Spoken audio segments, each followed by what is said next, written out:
2 días que quedaron en la memoria de América Latina. 2 días en los que el grupo guerrillero M-19 atacó a sangre y fuego el máximo tribunal de la justicia en Colombia.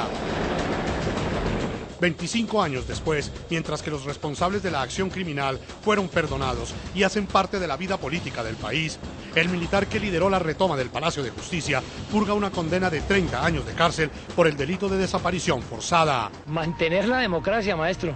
Aquí no van ellos a asustarnos ni a atentar contra ninguno de los poderes ni contra ninguna de las ramas del poder público. Hoy en la noche hablan los protagonistas de la noticia. Ricardo Puentes, el director editorial de Periodismo Sin Fronteras, denuncia amenazas en contra de la vida del testigo que, contrario a lo señalado por la Fiscalía, negó haber acusado al coronel Plazas. María Ángela Buitrago, la fiscal que realizó la investigación, responde y defiende la validez y la veracidad de sus pruebas. Comienza la noche bajo la dirección de Claudia Guisati. La noche, bajo la dirección de Claudia Gurisati, enciende las luces para que usted vea el punto clave de la noticia. Soy Jason Calderón, bienvenidos.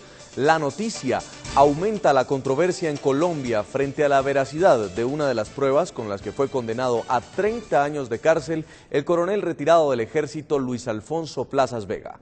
La noticia: la que es considerada por la defensa como la principal evidencia que llevó a la condena, es objeto de serios cuestionamientos. El punto clave: el testimonio que rindió ante la Procuraduría el cabo retirado del ejército Edgar Villamizar. Contrario a lo sostenido por la Fiscalía durante el juicio, el militar afirmó que él nunca había declarado contra el coronel Plazas. La noticia: en las últimas horas, Ricardo Puentes Melo, director editorial del portal Periodismo Sin Fronteras, denunció que el testigo fue amenazado de muerte. Tan pronto salió a la luz pública su declaración, donde Villamizar aseguró que jamás había estado en los hechos del Palacio de Justicia, ni conocía a Plazas Vega, ni había hecho declaración alguna ante la fiscal Ángela María Buitrago, ni ante nadie, comenzaron a llegarle anónimos amenazantes a Villamizar y su familia. Anónimos donde lo tildaban de sapo, de que si se mantenía en su declaración ante la Procuraduría sería asesinado él o su hijo. En estos anónimos, al mismo tiempo que los sentencian a muerte, se muestran solidarios con los familiares de los desaparecidos del Palacio. La noticia: dentro del material probatorio que presentó la Fiscalía durante el juicio, aparece la declaración del cabo Edgar Villamizar. Según el testimonio, el coronel Plazas le habría impartido órdenes directas sobre el tratamiento que le deberían dar a 11 sobrevivientes del Holocausto al Palacio de Justicia, que finalmente resultaron desaparecidos.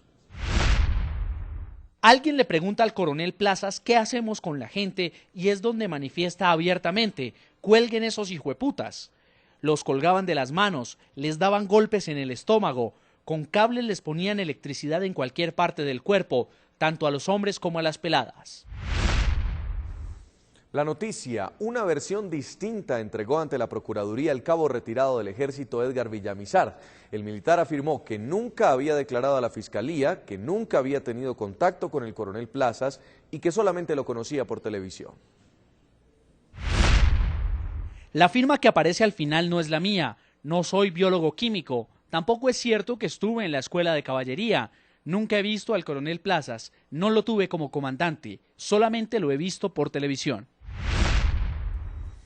Conozcamos el contexto de esta noticia. El 9 de junio de 2010, el coronel retirado del ejército, Luis Alfonso Plazas Vega, fue declarado penalmente responsable por la desaparición forzada de 11 civiles durante los operativos que permitieron la retoma del Palacio de Justicia, que fue asaltado el 6 de noviembre de 1985 por un comando del entonces grupo guerrillero M-19. El coronel en retiro Alfonso Plazas Vega fue el primer militar condenado por los hechos del 6 de noviembre de 1985. En esa fecha, a las 11:30 de la mañana, un comando del grupo guerrillero M-19 asaltó el Palacio de Justicia en pleno centro de Bogotá. La toma duró 28 horas y cobró la vida de 95 personas, entre ellas 20 de los magistrados de las altas cortes que sesionaban en la sede principal de la justicia colombiana y 11 desaparecidos.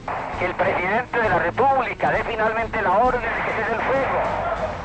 Luego de 25 años de ocurrido el que es considerado un holocausto, la juez María Estela Jara condenó a 30 años de prisión al coronel en retiro Alfonso Plazas Vega. Para el momento de la toma, el oficial era el comandante de la Escuela de Caballería y ordenó el ingreso de los vehículos blindados a la sede judicial. Plazas Vega se hizo célebre por esta frase. Mantener la democracia, maestro. Aquí no van ellos a asustarnos ni a atentar contra ninguno de los poderes. Las víctimas de los desaparecidos en la toma al Palacio de Justicia acusaron a Plazas Vega de utilizar fuerza excesiva en la operación militar y de desaparición forzada. La fiscal Ángela María Buitrago respaldó la acusación con el testimonio de un exmilitar que habría sido testigo de las órdenes que supuestamente el oficial impartió para detener y torturar a 7 empleados de la cafetería del Palacio, 3 visitantes y una de las guerrilleras que participó en la acción criminal. La jueza María Estela Jara acreditó las pruebas como quedó escrito en su sentencia contra Plazas Vega.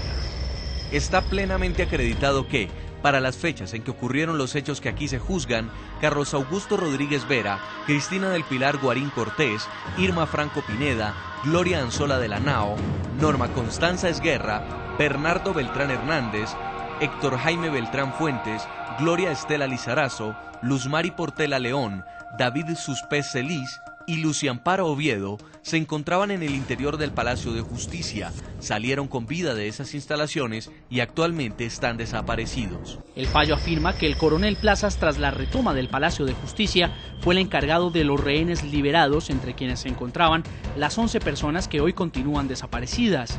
Este es uno de los puntos claves de la condena. Respecto de quienes ordenó su traslado de manera controlada a la casa del Museo del Florero, donde se instaló el centro de operaciones de las fuerzas militares.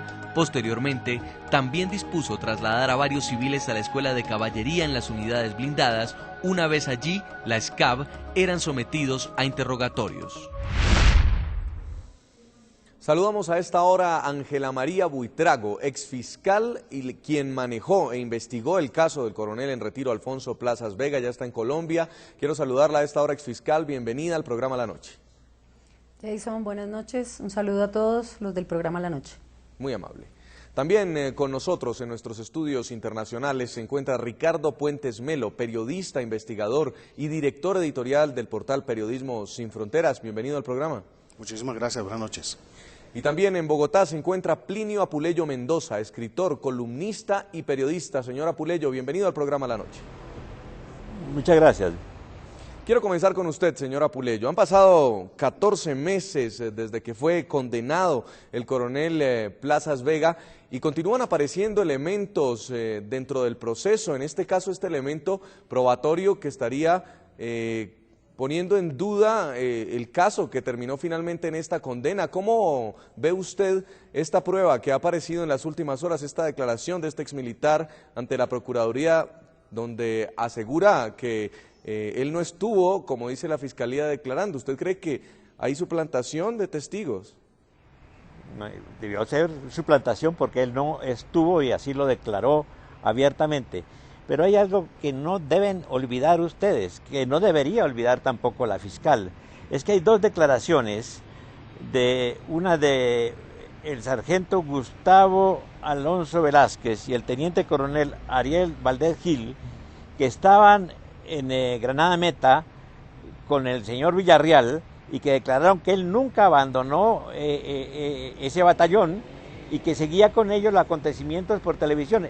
Son 2 declaraciones juramentadas que han debido ser tomadas en cuenta y que la declaración última de Villarreal confirma exactamente lo que ellos habían dicho antes. Nunca salí de Granada Meta, nunca conocí al coronel Plazas, nunca estuve en la Escuela de Caballería en ese momento. De modo que yo creo que después de eso no me explico cómo se puede sostener que esa declaración supuestamente firmada por él es válida. Tanto más que yo conozco la fotocopia de la declaración y me doy cuenta de que está firmada bajo un nombre distinto al suyo, Edgar Villarreal. Yo me pregunto, ¿quién es capaz de poner su firma bajo un nombre que no es el suyo? De modo que lo que se ha revelado es absolutamente contundente, de ahí que la Procuraduría pida la libertad para el coronel Plazas, que es lo lógico, puesto que no hay ninguna prueba en su contra. Ha sido falsamente condenado a 30 años. Es una de las más grandes monstruosidades que se han cometido en Colombia. Sí. Señora Puleyo, ¿qué papel jugó el supuesto testimonio del cabo Edgar Villamizar dentro de la condena 30 años a la que fue sentenciado el coronel Plazas Vega?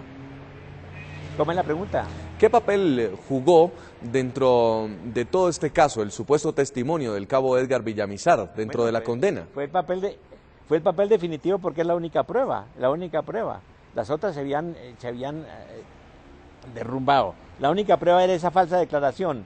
Y cuando se demuestra que no hubo tal declaración, que no se presentó el señor allí, etcétera, pues en ese caso ya no tiene ninguna validez todo lo que se ha dicho. Esa prueba se derrumba totalmente. Quiero preguntarle ahora a la fiscal, usted que estuvo durante todo este tiempo, exfiscal, investigando este caso, durante ese tiempo usted era la fiscal encargada, ¿cuál fue el papel de este supuesto testimonio? ¿Realmente fue la prueba reina? ¿Realmente es la única prueba que existe de que este coronel es culpable? Mira, Jason, en primer lugar quiero corregir dos cosas que ha dicho el periodista Plinio Apuleyo. Desconozco si él conoce el expediente, pero las declaraciones de esas dos personas fueron objeto de compulsa de copias precisamente porque faltaron a la verdad. Y le quiero decir por qué faltaron a la verdad.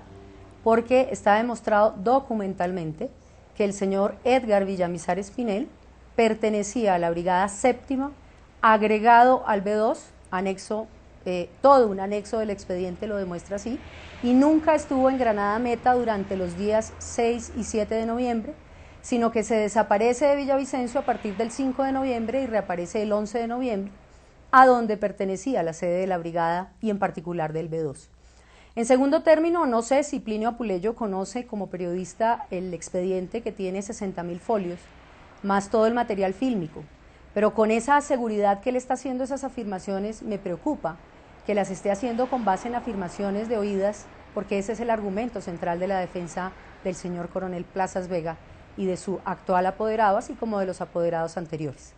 Sobre esos supuestos quería hacer esas dos aclaraciones, porque se ha caído la declaración de estas personas por falsa y porque documentalmente está demostrado. En segundo término, porque sí hubo agregación de la Brigada 7 y está también plenamente demostrado. En tercer lugar, la pregunta que usted me hace, si es la única prueba, no señor, no es la única prueba.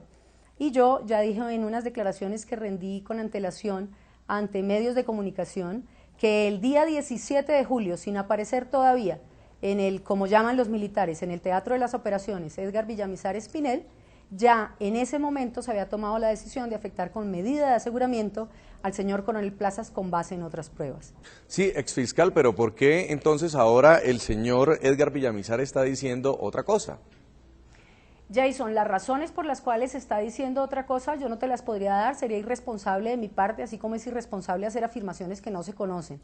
Pero sobre la base de que el señor sí fue, tengo dos pruebas contundentes de que el señor era, no solamente el que se presentó ante mí con su cédula de ciudadanía, sino que además tenía personas que me acompañaban en ese día de esa diligencia de excavación, en donde eran compañeros de él, no solamente del CTI, aquí aclaro, no solamente del CTI y de la Fiscalía, sino que eran compañeros de cátedra en una fundación que se llama Fundación Lombroso, para mayores datos, en donde el señor Edgar Villamizar también dictaba una cátedra o una clase de inteligencia o algo que tenía que ver con relación a su profesión militar.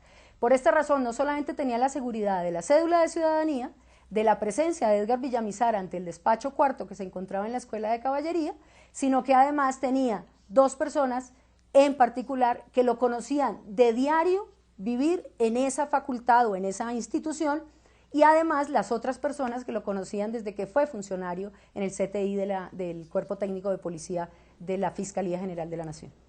Señor Ricardo Puentes, quiero preguntarle, usted que ha denunciado que el exmilitar Edgar Villamizar, quien ha entregado estas declaraciones ante la Procuraduría, se encuentra amenazado. ¿Qué piensa de lo que dice la exfiscal Ángela María Buitrago? Preocupante, muy preocupante lo que la fiscal dice. Ella dice que tiene más pruebas, nunca ha dicho qué otras pruebas tiene en contra del coronel Plazas, aparte del testimonio del señor Villamizar, y que le haya compulsado copias a estos dos militares, Gustavo Alonso Velázquez y el coronel Valdés, pues no tiene nada de extraño. También le compulsó copias a la señora Marianel Díaz, que es la que se reconoce en el video que sale en brazos de un uniformado, y que René Guarín, el guerrillero que asesora a la fiscal, dice que es su hermana. María Nelfi Díaz hace muchos años dijo que era ella. ¿Y qué hizo la fiscalía? Acusarla. La señora en ese momento debe estar supremamente asustada.